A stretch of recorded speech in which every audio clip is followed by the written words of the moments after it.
The World Healing Tour movement with your host, Noah Crane.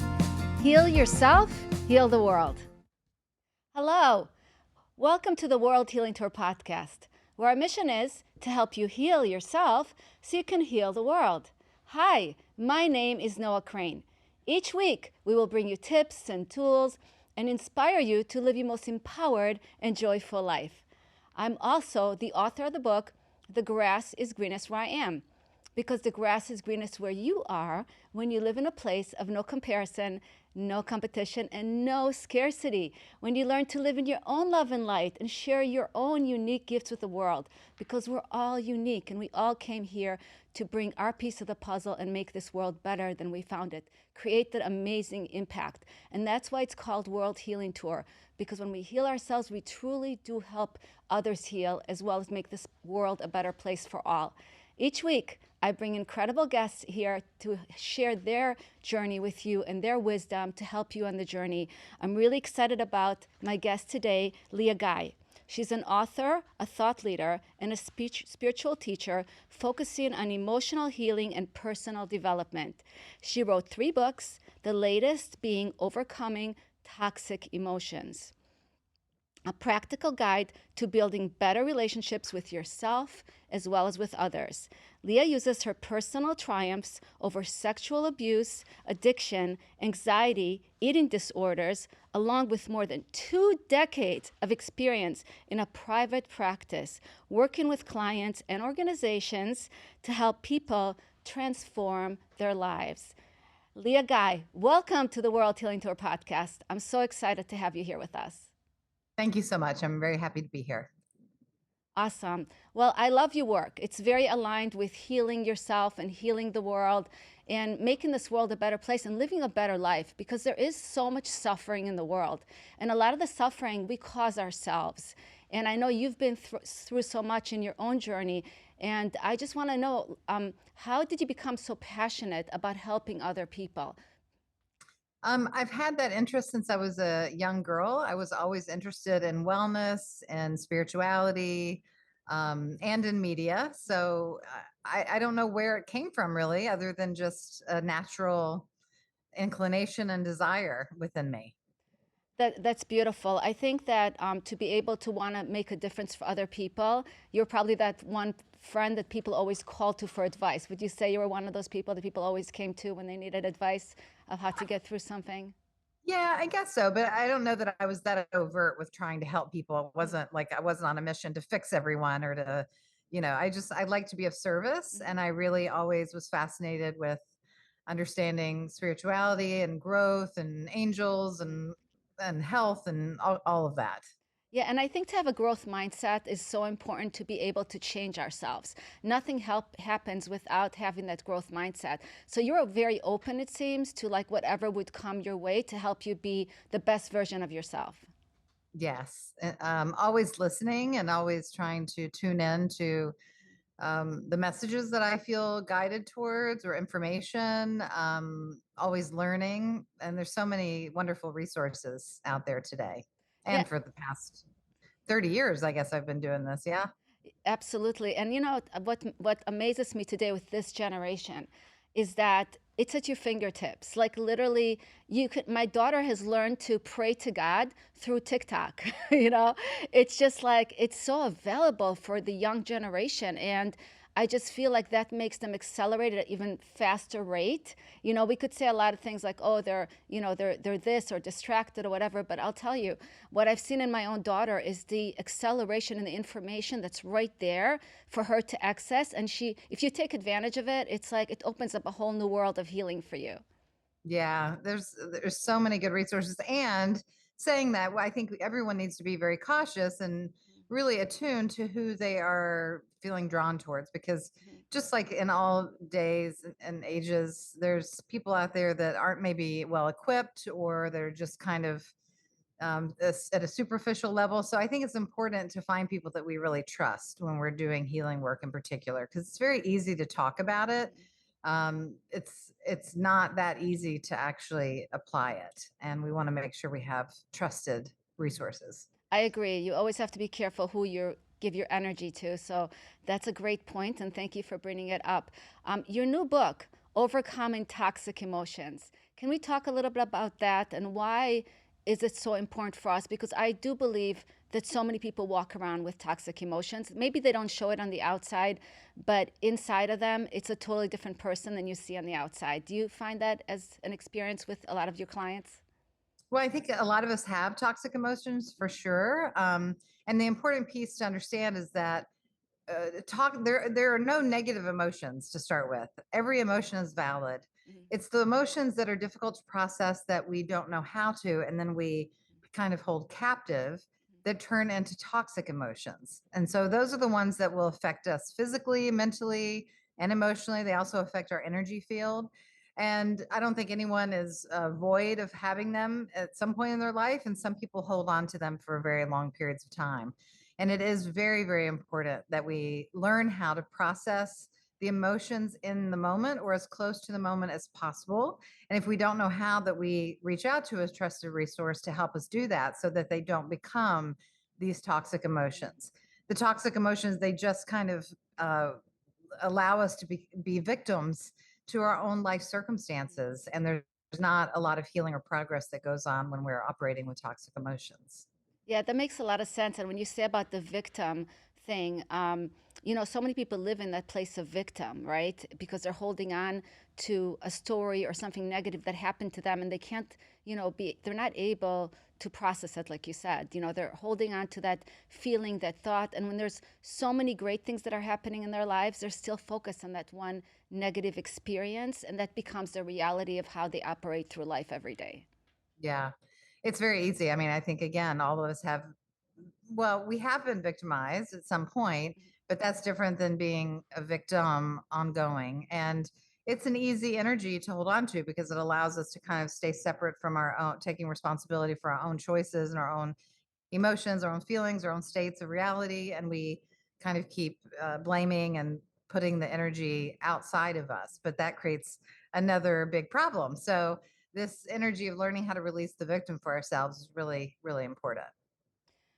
Absolutely. And why do people why do you think people hold on to their stories so tightly? Is it because it's familiar to them and they just don't want to let it go because it serves a certain purpose in their lives?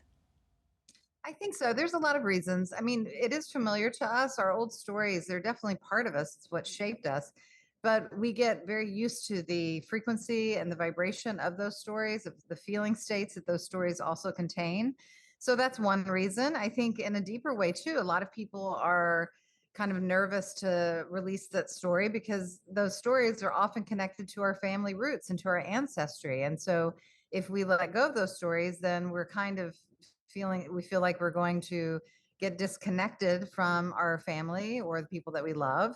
So that's another reason. And sometimes it's just really scary. It's scary to not have the identity of what happened be the identity of who I am today.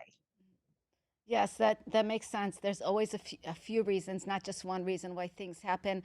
And fear does control so many parts of our life. I know in my own life, fear controlled me for years and controlled so many aspects of myself. And so, would you say fear is a deeply rooted in why we behave the way we behave? Um, Fear can become deeply rooted. Yes. Again, I think it depends on the core wound and where fear was learned and how fear has protected a person at different points in their lives. Fear can go as deep as our existence for some people, and for other people, it's more on the surface. It's more available as an everyday kind of reaction to life. So again, I think it depends on circumstances, but it's definitely one that many of us know. Yeah, no. And so when we talk about taking responsibility, because you were saying about responsibility, and I think that's part of why, we stay victim is because we don't want to take responsibility, because taking responsibility is scary, because it's unfamiliar, because we think by being wrong at something, it makes us bad. Whatever we tell ourselves, why is it so important to be able to take responsibilities, to free ourselves within ourselves? Well, I agree with everything you said about the responsibility and why it's hard, but also another reason why it's hard Mhm. is because when we take responsibility, The difficulty is that we're not acknowledging that our needs are not getting met. And there's a part of us from our core wounds and from our very old past where our needs weren't met from people who could have or should have, or we wanted to meet them, Mhm. i.e., our parents or our grandparents or what have you. But as adults, we have to recognize when we're in that inner child version of ourselves or younger person version of ourselves versus our adult self, and learn to take care of our own needs. And that's where a lot of resistance comes in, because a person, if they're not doing their healing work, if they're not conscious or aware of the two or many different parts of ourselves, then it can be hard to recognize that we do need to meet our own needs. So I think if we start there and then move forward, it kind of becomes very liberating to meet one's own needs and to release that the perpetrator, so that one, we're not victimized anymore, but also so we can reestablish healthier relationships with other people because we're not expecting anything from them. Yeah, and being able to release that is so important to be able to create better relationships with people. And I Yes. know in my own life, we have to, there's always cycles to break, right? We're in cycles in life. And so I had to break a lot of cycles to be able to be with somebody incredible, in my own life and to have an amazing marriage. I've been married for over 28 years, but that took a lot of self work on myself, and so it's that self work that we do that really gives us that freedom to have better things in our lives. Would you agree with that? Oh, yeah. Well, yes. Just always thinking of how to expand the conversation Yes. to have better things in our lives. I don't know if better is the right word. I mean, I think all of us think of better, best, worst, et cetera. And that comes from that judgmental mind, though. Hmm. If we can kind of think about, experiencing a more fullness for ourselves Hmm. and a more aligned purpose, that might be a little bit stronger wording than better. As long as we have this hierarchy set up, then we're always either trying to be something else or we're in self punishment about who we are, where we've been. So I think it does take a lot of work, certainly. That's another reason people struggle to stay involved in their healing work, is because it's a process.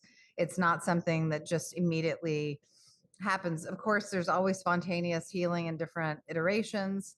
And we've heard a lot of people that have had near death experiences or psychedelic experiences or so forth. But even with those extreme, powerful experiences, for a lot of people, it's about the integration. It's about learning how to sustain a certain feeling state or a frequency state or belief system. So these one time or these big events that people are wanting to fix something, that goes back to that mentality of something's wrong with me and something's broken, rather than the acknowledgement, acceptance of this is who I am and where I am. And from here, I'm expanding into my purpose and my wholeness and my worth and all of that. Yeah, I love the way you put it. Absolutely. So we are always expanding. And the key is not to suffer so much within ourselves. And we do cause a lot of our own suffering. We self sabotage a lot and we cause a lot of our own suffering. How can we stop from self sabotaging ourselves so we can reach that place where we feel that openness and that fulfillment in our own lives? Yeah, well, there's a lot of different answers to that. Mhm. I wrote a course called Regaining Trust. It's on Insight Timer.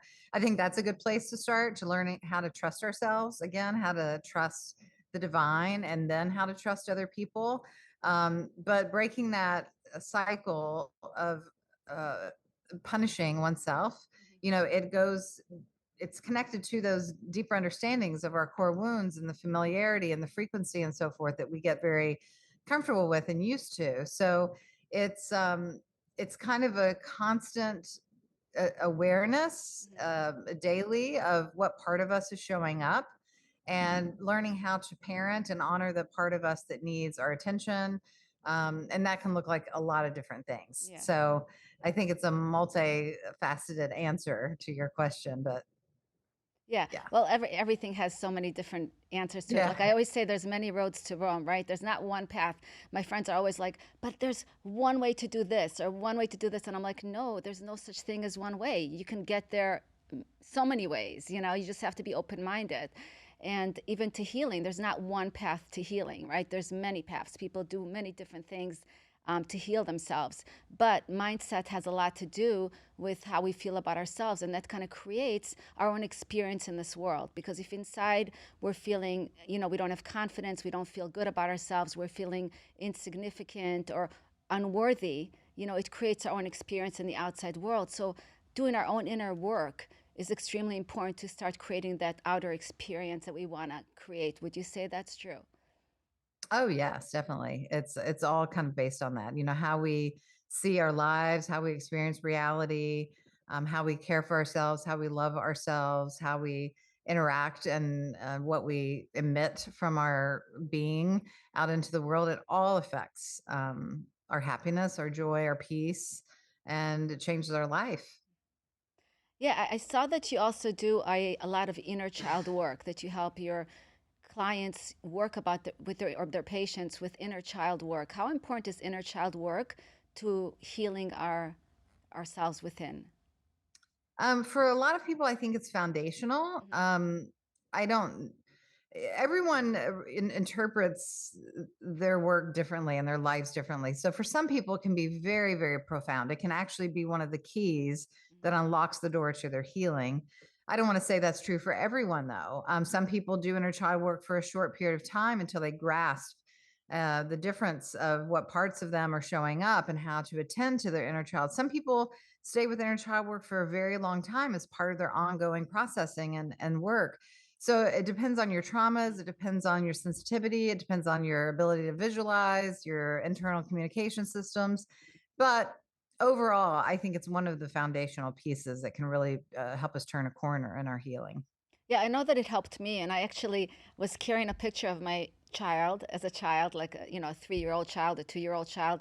I literally carried that picture and for a while and just got connected to it, got to know that, love that on that little child that needed the love at the time and maybe didn't get all her expectations need or everything that I needed at the time. And that to me that was extremely healing to be able to Yeah. connect to that. Yeah, that's great. Yeah. As far as toxic emotions, getting back to toxic emotions, what are some tools you can share with us that can help us kind of eliminate some of those toxic emotions and connect more to positive feelings and positive emotions? Well, rightfully so. There's a lot in the book, so I can go through a few of them. Of course, I dedicated a whole chapter to inner child work and to setting boundaries. Boundaries is critical, so that we understand boundaries for ourselves, not boundaries that a lot of people think of in relationship or to keep people out. But I think some of the very simple things that we can do every day is wake up and try to become as conscious and present as possible to today. Because what happens is we just go on autopilot and we have these expectations of how today I should feel. We carry forward emotions and memories and feelings and circumstances from yesterday and from last week and from the week before. And so even that very well, it sounds simple, but it's not an easy practice. Being present, that is another key tool, a foundational piece to healing, because when we're present, we can acknowledge what is actually happening in the moment Mhm. versus when we're ruminating or when we're pulling up old information from the past. That doesn't mean we shouldn't go to the past and do work with that. But if that's dominating and controlling our everyday and our present, we're going to get stuck and just kind of breed those toxic emotions. It's going to be the storyline that takes us forward. So just pausing and being really present is a really super thing to do. And in that, or to help assist with that, is creating healthy boundaries so that we know how we're going to function for the day. We have to have some loving self discipline in our lives. This is not about punishment. This is the opposite. It's about really helping to guide ourselves with our inner wisdom and with the wisdom of our guides, ancestors, or whoever we pray to, God, so forth, and create a structure where we can feel consistently safe and know how we're gonna go. And when we have that safe container for ourselves, it becomes easier to, like, for example, if we have unprocessed anger or we have an overwhelming amount of grief, I literally suggest for people to build in a time where they can work on that, where they can instigate some emotion, where they can journal, where they can cry, maybe they want to dance around or scream into pillows or what have you, but they're doing it between 5 and 6 p.m. If we're not disciplined with it, all of us know there's days where we'll get overwhelmed and be controlled by our emotions. And that's not the purpose of our emotions. So we want to honor them. We want to stay present with them and allow the ones that are actually valid in the moment to process as fully through as possible. And then the old stuff that percolates up, we need to attend to it like we would attend to any other obligation that we have in our life. Mm. I love everything you just said. First of all, about being present, right? Because when you're present, you're not in the past, you're not in the future, you're here. And so the more we can be present, the more it can bring us to this moment and not to be, stuck in all kinds of things that, can distract us from this present moment. And then the boundaries, like you were saying, with self boundaries within yourself, like you said, it's not about just keeping people out, but it's about like, being able to self discipline yourself, right? Would you say that? So that you can get the stuff done that you need to get done and focus on the things that are important to you so you can feel better in your life. Yes, 100%. Yeah, and that makes a big difference. And I think boundaries, I don't know if you find it probably with your clients, that's not an easy thing for a lot of people. That's self-discipline for themselves. What are some ways that we can create stronger boundaries with ourselves? Well, it's not easy, but there's the ways are starting small and doing things that we know that we can achieve. That's what I think everyone needs to understand is when we adhere to our own boundaries, this is one of the fastest tracks to gaining self confidence. And so people go, how do I gain self confidence? How do I stop self sabotaging? And the route to that is to honor one's own boundaries. Mm. So it can be as simple as, we can't force ourselves, for example, to like go to sleep at a certain time, but we can have a bedtime for ourselves like we did before. And if that's 9 o'clock or 10 o'clock or whenever it is for you that feels right and good, um, you you take yourself there. You have to, it goes back to earlier in the day. Is your adult self present or is your child running your show? Mhm. And you're not going to get a lot accomplished if your child is running your show. So all of this is tied together, but it's difficult, it's hard, but there we do hard things every day. That's not an excuse. We don't have to be like drill sergeants with ourselves, but it's not being a drill sergeant to be a caring, loving parent to a young person. If we think of our young person like as a live human being and we love that little person, we don't want them to suffer. We want them to get enough sleep. We want them to eat well. We want them to be satisfied during their day. We want them to create and express themselves. We want them to share how they feel. We want them to feel beautiful and confident when they go out into the world. And so this is the same kind of energy that we apply to ourselves. Yeah, it what it sounds like is honoring yourself, to be Yes. able to honor yourself, and that builds self-confidence because you say you're going to do something, you follow through, you're going to feel better about yourself that you were able to, set that boundary with yourself and you were able to follow through and therefore get to maybe to a goal you wanted to. It's like almost like, getting to little goals one step at a time with your boundaries and self-discipline to be able to move forward towards the things that are important to you. And your self care is definitely should be a very strong boundary. Yeah, it is. It definitely is. Yeah, and I feel like so many people forget to make self care an important thing for themselves. Even like as far as like going for a walk or exercising or eating healthy or even drinking water. People forget to drink water. Simple thing as that can really make a difference for how we feel every day. Yeah, it does. Everything we do makes a difference, really. And at the same time, like I said, we shouldn't be drill sergeants. We're not looking for perfection here. If we're too rigid on ourselves and we start getting into a different kind of energy, it's really about like listening to ourselves and wanting. For example, like the going to bed early thing, that was a big challenge for me. A lot of things were a big challenge for me, but I reward myself not with unhealthy things that I find difficult, but like I love to see the sunrise, And so I can resist going to bed, but I remind myself if I go to bed now, I'll get to see the sunrise in the morning and it's going to be so beautiful and it helps me, it's like that encouragement to help me get to bed. Ooh, I love that. So it's not a punishment, it's a reward. So you're changing the conversation within your head. It's not like it's like I get to, if I go to sleep early, I get to get up and watch the sunrise. And it always makes you something to look forward to instead of like something you want to kind of push away. Right, exactly. Yeah, I love that so much. It's a great example, by the way. Oh, good. Yeah.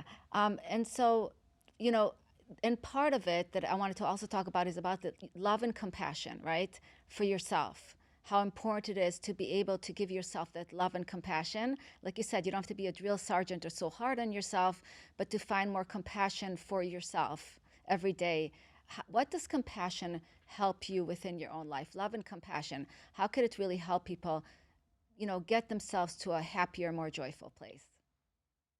Well, I mean, compassion is care and action. And, if we talk about all this together, what we're really saying is grace. We're looking for grace and the same kind of grace that we want to offer someone else who we notice is struggling or who maybe doesn't have as much as another person has, or who feels low and that kind of thing. We all need that grace. That is the healing antidote. So it can look like a lot of things. It can look like slowing down for some people. For other people, it might look like speeding up. It can be a gentleness. It can be following through with some kind of activity, like going for a walk or hugging a tree or putting your feet in the ground or taking a bath or brushing your teeth mindfully. I mean, it can be anything really, just recognizing from the lens of love that we are worthy and that we can spend time and energy on ourselves, and just applying that kind of care for ourselves. Yes, it's very important. And I think probably some of the reason that we have a hard time giving other people compassion is because we don't give it within ourselves enough. And the more we give ourselves compassion, the more we can also do it for others. The more we love ourselves, the more we can love others. So everything has an energy. It's kind of like a boomerang, would you say, where when you do it more for yourself, you can literally, give it more outside into the outside world. Yeah, I think of it like strength training. Again, a lot of people resist it. I have too. But when I'm getting stronger, lifting weights, while I'm lifting weights, it's hard. It's a struggle. I feel it in my muscles. And it's like, okay, I don't really want to be doing this, but they say it's good for me. But then I recognize, I go to pick up the grocery bags, and all of a sudden the grocery bags are lighter and I can move the table easier, and I'm able to apply the strength that I was working on over here into the external world to help me and to also potentially help other people with whatever is needed to do. And so it's never wasted energy. Our energy has to go somewhere, and that, if we remember that, it's like it's going to go somewhere. So where's it going to go? That's our choice. We always have a choice every moment. Yeah, and I love the choice thing. And I think so often we don't look at our choices. We don't evaluate our choices, because there are always choices. How can we be more present to choice and making good choices? Because I feel like sometimes we self-sabotage, we chase pleasure, instead of, we take the easy way out. We don't want to go through the hard work or the pain to get to where we want to go. So we chase something that's easier, which is pleasure. So often people chase pleasure to try to make themselves feel better, but I believe in chasing pleasure, you're not really creating your purpose, So it's easy to get distracted so much in the outside world. And that's why choice is so important. And I wanted to just talk a little bit about choice and how can we make better choices. Well, I think pleasure and purpose can definitely go together. Mhm. So I don't think it's one or the other in that regard at all. Again, with the choice, it goes back to trusting ourselves. Mhm. What part of us is going to show up? The wise, elder, mature, adult, conscious part would probably make different choices than the teenager within us or the child within us. And so we have to start there. We can't just jump into these ideas of like, I need to make better choices. It doesn't work like that. And so that's the reason why so many people continue on this in, every like the hamster wheel, right? They never feel like they're getting anywhere because they're trying to do this before this, and they're trying to bypass that and just fix this. It's just a whole mentality problem. So we have to trust ourselves. We have to know what part of us is showing up, and that the choices that we're making not only serve ourselves, but serve the good of all humankind. And also, we're going to make bad choices. I think it's it dishonors the wholeness of the universe and God and spirit and everything to have some kind of idea that everything is supposed to feel good. We look back in history, in any sacred text, in any historical book, it's never been a place of pure pleasure ever. So that's kind of like hedonistic even in some cultures. It's the polarity. It's here. We're in it. And we have to accept that. And so if we don't accept that, we will forever suffer and we'll always be chasing. It's always bad. It's always good, if you want to use those words. It's always negative. It's always positive. It's always dark. It's always light. It's always in polarity. So seeking anything outside of that is wasted effort as far as I can see. Now, if we tend to be more in the negative polarity, we can work to balance that for sure. And that makes people feel better. It makes people feel more authentic, centered, whole, happy, serene, etc. But that doesn't mean that our life is going to be like that, or that we won't experience hard things, difficult challenges, what have you. We have to remember ultimately we are here experiencing this, and this is not the end. So uh, I guess, to widen the perspective even further, we should ask, what do we want out of this? And what do we believe? Where do we believe we're going? It invites me to go there with this question. Yeah, it's funny because when I say chase pleasure, it just some people it's avoiding, right? That's what I mean when I say chase pleasure. Of course, I believe that there's a lot of distractions in life, a lot of distractions. But I always look at like when I make a choice, I look at the big picture, like long term, how will that choice affect my life, you know? So I try to look at the big picture. Now, if I want to live my purpose and get to my purpose in life, it's not that I can't have pleasure, but if I don't chase the pleasure and I focus more on my purpose and why I came here and more on making choices that serve where I want to go, where I want to be, kind of looking ahead at the bigger picture, I feel like that helps me make better choices. Yeah, I know what you're saying. But on the other hand of that too, is like if we're making choices for our purpose, that in and of itself should be pleasurable because our Yeah. purpose isn't separate from that, right? So Yes. um I hear what you're saying. Yeah. Yeah, it's a little complicated because everybody thinks. I guess it's the way I see things, but everybody sees things a little different. But I feel like when you live your purpose, you have pleasure. You know, you don't have to chase the Right. pleasure. You just create it within your experience of where you're at. So that's kind of like where I'm going. But where you're like, when I say chasing pleasure, it's like people that like, they just want to do what feels good for the moment without looking at the big picture, how that can impact them. Yeah. Yeah, and I think both are valuable. I think big picture looking is great, Mhm. but that also takes us very much out of what is right here, right now, Mhm. because that's all that's real. Mhm. And so, learning again, trusting ourselves, trusting the divine, trusting how all this goes, learning how to both hold space Mhm. for the dreams and ideas and so forth that we have, knowing that we don't know how it's going to turn out fully, or if we're ever going to get to that age or what have you. Mhm. And coming back to this moment, that not just seeking pleasure in this moment, but being grounded in it, being content in it, having the peace and the joy in this moment where it is. I think that's the real key to most people's happiness. Yeah, I agree. And being grounded and being present is definitely makes a huge difference in how we feel within the moment. So definitely bringing it back to the moment. I know we talked before about listening and being able to listen. How important is listening to our own growth and transformation? Well, I guess it depends on what we're listening to. Mhm. But if you're talking about listening to the divine or listening to spirit guides or listening to your intuition, I think it's essential. I think it's one of the ways that we are rooted and grounded in this earthly experience. So, listening to oneself, listening to one's truth, listening to one's needs and desires, also essential.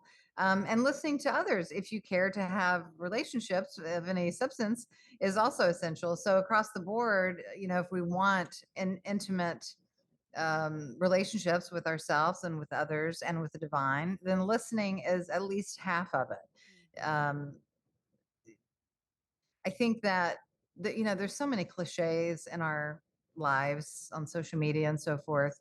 Um, I think some people, what I was going to say, some people take it too far where they kind of just want to listen and they're always observing other people and trying to figure things out because of that. It definitely takes a two-way relationship, listening, giving and receiving. It's that same thing, that same polarity. So we want to listen, we want to hear, we want to take in, and we also equally need to share. Yeah, no, sharing is caring, right? Sharing is the key to helping others and making this world a better place. And when you share, you also, I think you elevate yourself and who you are in the world. Yeah. As far as when also talk about listening, I don't know if that's something that you've noticed that I wanted to bring to the conversation. In my own life, I feel like people come into my life as a messenger to help guide me on the journey. And so when I listen to people that have done it before or have been there, it really has helped me, especially if they're positive people who want to help guide me in the right direction. It really has transformed my life to be able to make better choices by the people that I listen to. Yeah. Yeah, that's great. I think that's true. Yeah, and it's been life changing. Um, and yeah, it's all work, and there's so many ways to look at things. And I so appreciate this conversation. We're going to take a quick commercial from our sponsor, and we'll be right back with Leah Guy.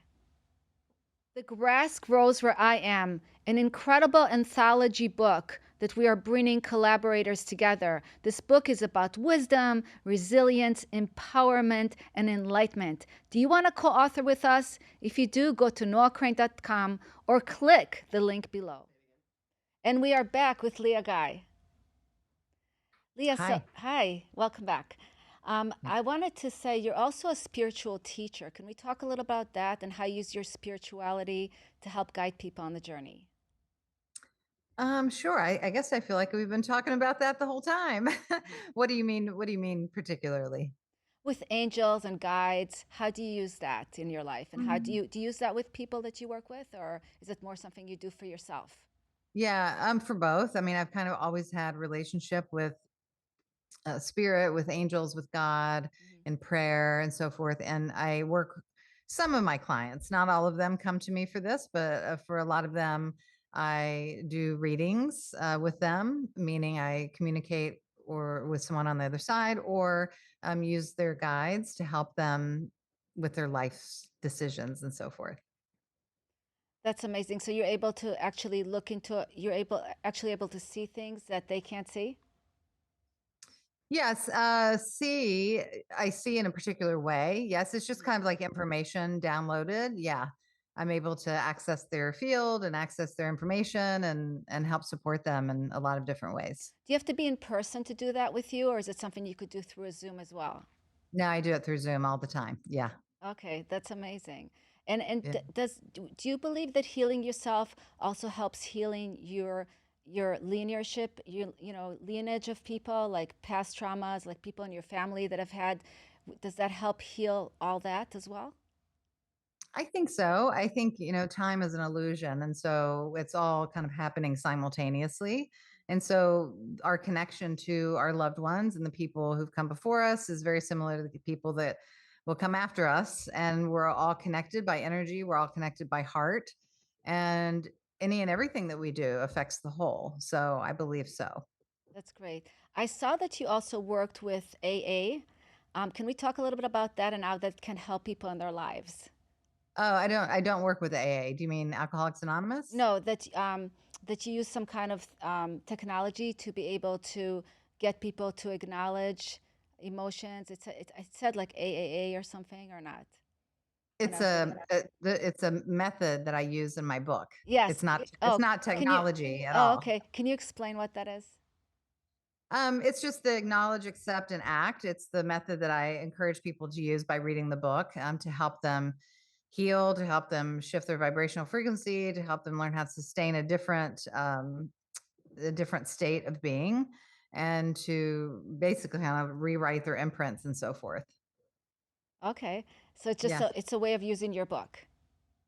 Yeah, it's kind of a lot to explain, but it's in the book. The process is in the book. Yeah. Yeah, I'm sorry that I misread that. So thank you for explaining That's that. okay. Yeah, and what do you really want people to take away from reading your book? What's the core message of your book that you think will that you want to see people really shift in their lives? Is it just being able to notice the toxic emotions and be able to transform them, or what's the main goal that got you to want to share that book with the world? Because I think that is such an important subject. Well, I think to one, demystify a lot of this, and two, so people can accept it more of themselves and have a different felt experience day to day, and to meaning they can watch their progress of how they're not only they feel, but how their life changes. And so if I feel confident if people apply the steps in the book and really stay true to their course, that their life will change, their relationships change, how they perceive their reality changes, the relationship with themselves change. So that's the goal. And how I love that just changing the relationships for ourselves to ourselves is so Yeah. important. Um, Leah, how important is it to be connected to your heart? Well, I think that's what we're all doing here. To me, that's the purpose of us going through all this. I think this higher consciousness stage that we're in and the evolution that has been happening, it's all heart based. I think we just, in many different iterations throughout the centuries, throughout all of time, everyone's been learning different ways of staying heart centered and open hearted and the challenges of that. And we've had so many different kinds of circumstances that have um, allowed us to witness the human mind and the human heart and the difference between the two, and greed and um, compassion, and all of the things. Everywhere we look, it's like we're offered the opportunity to either live in fear, live in love, to live in open-hearted connection, or to live in protected ego-based protection. So I think it's what it's about. Do you think that a lot of people live in their head more, like in a place of would you say that fear is more in our head, more in our mind? How how can we get out of our head and out of the fear base and connect more to our heart? Do you have some tools that you share with people to help them do that on a daily basis? Well, I would say most of those tools are in my first book, The Fearless Path. Mhm. But yes, I do think most people, or not most, these are big, huge, generalizations. A lot of people live in their head more than their heart because they feel safer there. But we have to learn how to be embodied. So I'm a big proponent of using the physical body, the physical senses to create balance, to create grounding, to create connection and so forth. And when we're there, we feel safe. And then from there, we can do the work that we need to do to be in our heart space. But it's challenging for a lot of us. And there's other factors too. Like there's certain kinds of personalities, doshas, if you follow Ayurvedic medicine, that are more in their head naturally. Other traumas help a person stay in their head, dissociation, so many different factors.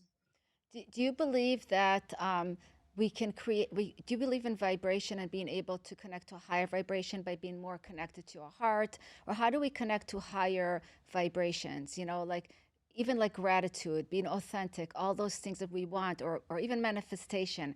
Do you believe that is there a formula that people can use to connect more to those higher emotions and higher feelings? I don't believe there is a formula. It's a felt Mm. sense. It's a holding the energy, emotionally connecting, energetically connecting within ourselves. I think that's what gets us there. Yeah. And would you say that's when you're in your heart center? What do you mean? Would you have to be more connected to your heart to be able to connect to all those feelings and emotions more? Would you say it's Oh, yes. more of a Yes. heart space? Yeah, definitely. Yeah. And so your book, it's called The Fearless Path, right? Yes. That was the first one I That was wrote. the first book, and you also have a journal as well, I do. Spiritual journal. and it's and Yes. it's for women, right? It's for anybody. The publishers just wanted to name it that. Yeah. Okay. How is journaling? How can journaling help us in our lives? Why did you want to create a journal, and what did you want people to get from having a journal? What tools can it help them to be able to stay more connected to themselves? Well, I mean, journaling is so helpful. It's been researched, time and time again. Just the downloading of repetitive thoughts. It can help us access our true feelings. There's a mind-hand motor connection that helps the neural pathways to express themselves, to balance. It's very helpful. So I recommend dream journaling. I recommend unfiltered journaling. My journal is more of like a prompt journal because I think everyone can benefit by remembering who we are, having prompts to get us into gratitude, get us into our heart, get us into forgiveness and all these other states. So it was actually, I was approached to create this journal and I thought it was a great idea. And so that's why I wrote it. Yeah. That's great. How important is for our own healing? How important is gratitude? Because something just slipped my mind. I was going to ask you, and it like did that. So I apologize. But how important is gratitude for our own healing? Um, I don't know how to answer like how important some of these things are because it's all tied together. You feel like And so it's all comes together. yeah, I mean, it's one of the quickest ways to changing our vibrational state. It's one of the quickest ways to accessing our heart. So it's very important, but all of the things are very important. Mhm. So yeah, it's important. Yeah. That's great. No, it's all, yeah, you're right. It's all a journey. It's all the pieces. What I was going to ask you that kind of I slipped and then I went to gratitude is about forgiveness. And how can forgiveness help us with our own healing? Because I feel like that's a really big piece that people sometimes have a hard time to accept to be able to create their healing. Mm. Well, I think forgiveness is important for ourselves. With our relationships to ourselves primarily.